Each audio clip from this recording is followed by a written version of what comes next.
Good morning all, Saturday morning. You'd be pleased to know I've calmed down a lot since Tuesday. You might remember my reaction to Tuesday's criminal act. I've taken some extra blood pressure tablets, so it's brought me down a bit, and I've been out buying more pins for the voodoo doll. So let's have a look at where you guys think the cross should be this week. So you may remember on Tuesday that my cross was this one over here on the right hand side, because I'd used the magnifying glass as a pretend football and gone down. And I did say that what I normally do is when you guys submit a cross and it's nowhere near mine, I look at it and think, why, what have I missed here? Why is this person gone nowhere near mine? What have I missed? And I know what I missed, because I looked at his left eye. This fella on the left, I looked at his left eye and I went down in, what am I doing now? Oh, I'm adding crosses now instead of drawing lines. Dear, oh dear. Right, let's click on draw a line. Right, so I went down from his left eye down to my cross, how I ended up there. But then when I noticed you guys are going a lot further to the left and a lot lower, I mean all of you, not just some of you, and there I am over there on the right, all lonely, lost out there in the wilderness. And I thought, why are they all going over there then? Well, I'd ignored his right eye, hadn't I? Because his right eye, is looking further down, sort of in this sort of area down here. So that puts me well out of line over there now. But if I draw lines from this guy on the right, I'm still sort of coming across in this area here. Now, I'm tempted to think that they might go a bit lower because, as somebody else pointed out, his eyelids are sort of low, so they're going to assume he's looking lower than he is. So I'm thinking it's in sort of that area there, which is no help when I'm jiggling a magnifying glass around a picture, is it? But we had 8 crosses there and there's 8 judges, so that's I'm fine with that. That's fine. And I'm going to leave mine in, even though it's all the way over there to the right, because I think it's a possibility that a judge might do the same thing, going to look at his left eye and think, well, it's over there. And also, if I took that one out, we haven't really got a cluster there, have we? If I took mine out there, then I'm going to have to take that bottom one out there, the one to the left, and we'll end up with a handful of crosses. So let's have a look at the average for that.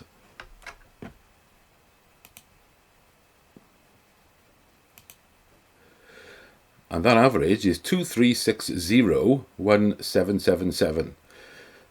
Now that 1777 might sound familiar to one of you because that was your coordinate. You were very, very close. You may not be able to see it in the picture, but there it is. There's a cross very close to the average there.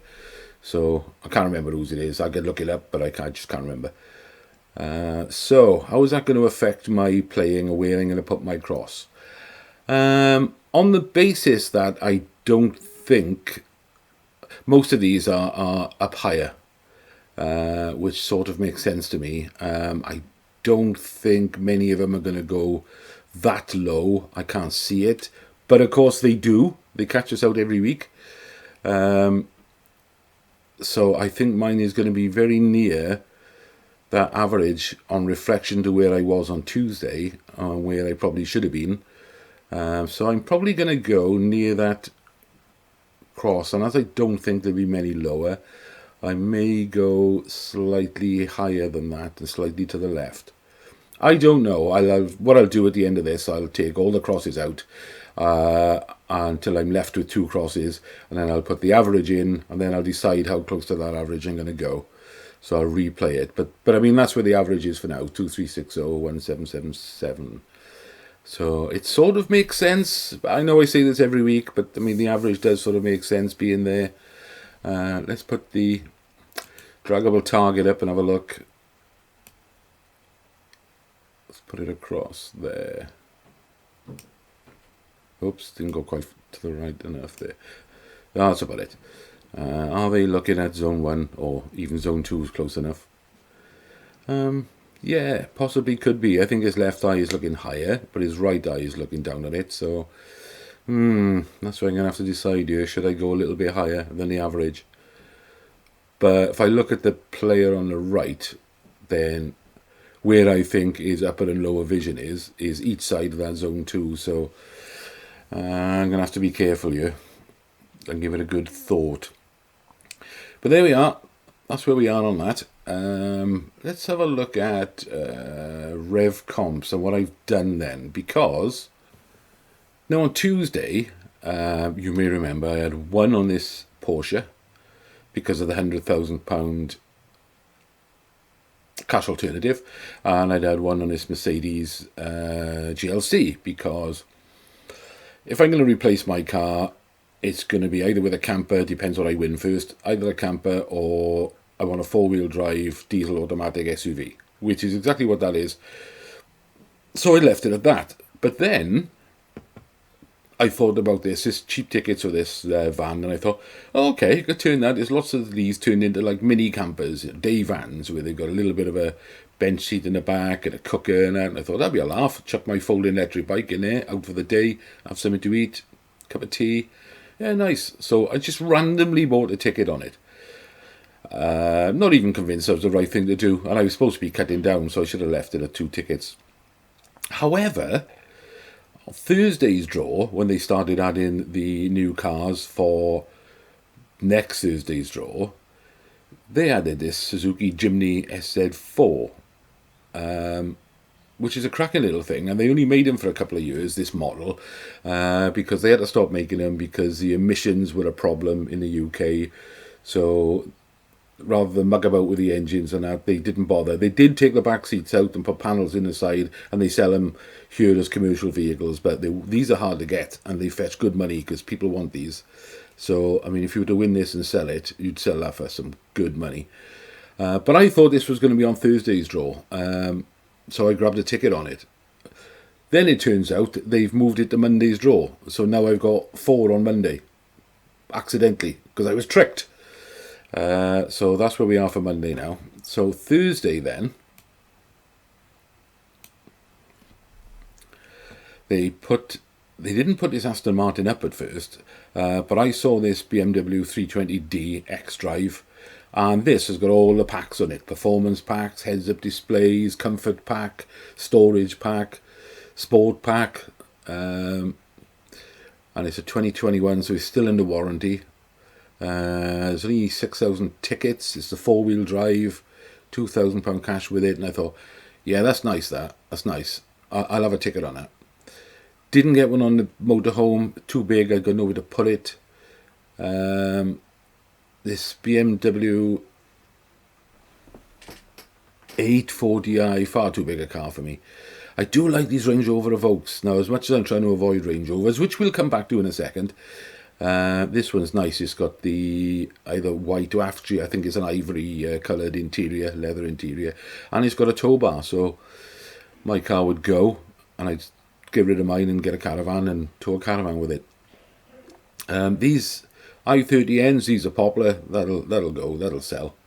People love those, and it's only 4,000 tickets. And as an afterthought, I looked at this Citroen DS3. It's a 2015. It's quite an old one, so this year it'll be 9 years old. But it's a 1.6 diesel. Now, it's got all the extras in it, cruise control, climate control, everything. It's a really nice car. And when I looked up the stats for it, it's a claimed miles per gallon of 83 to the gallon and 0 road tax every year. And I thought, good grief, that's a cheap car to run. And only 2,000 tickets, 1,999.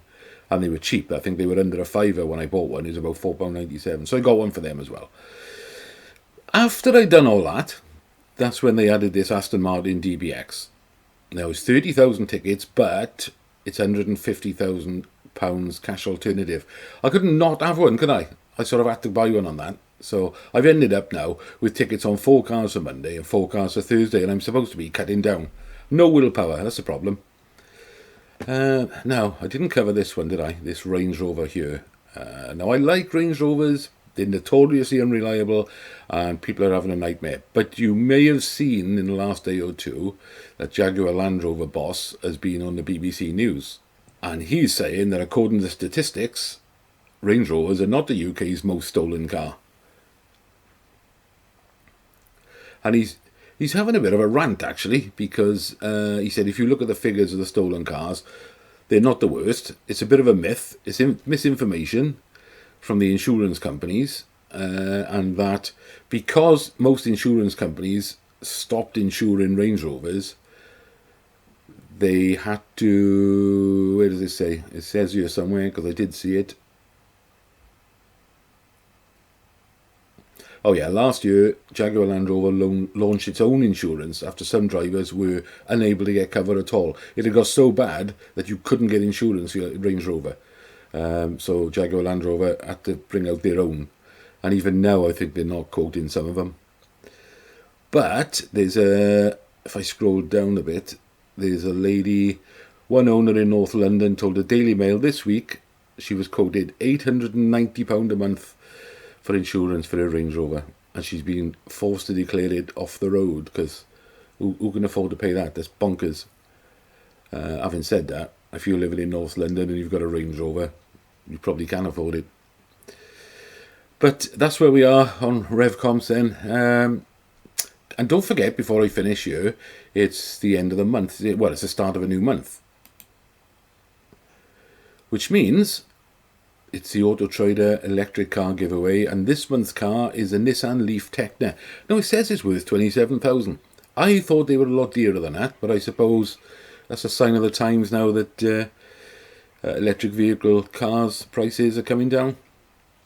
It's free to enter. We do this every month, and the winner gets up to £1,300 towards car insurance and a home electric charger with free installation.